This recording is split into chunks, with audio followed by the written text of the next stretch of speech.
Family caregiving is a tough process to navigate. AARP is fighting to support family caregivers who help older Americans live independently at home.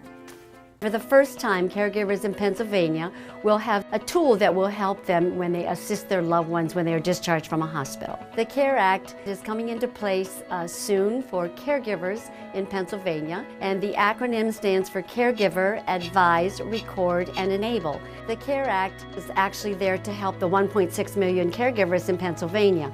It requires the hospital to ask you to designate a caregiver when you are admitted to the hospital.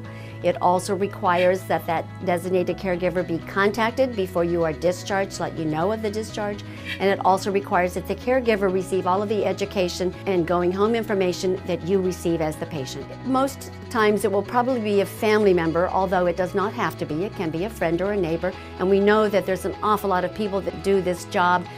They do it out of love for the person they're caring for, whether it be a family member or whether it be a friend or neighbor. Well, people go home with more and more difficult things to take care of. Many times patients go home with wounds to take care of, dressings to change, sometimes injections to give. So now they'll have a second person that will be aware of all of that and be able to do that as well.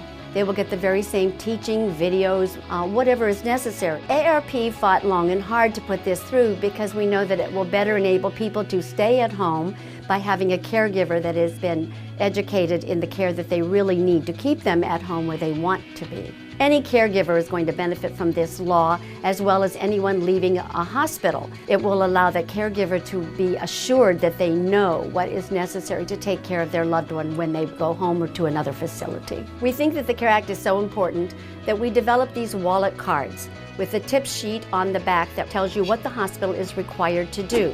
And you can get yours by following the addresses at the bottom. At AARP, we believe there's no such thing as an average caregiver.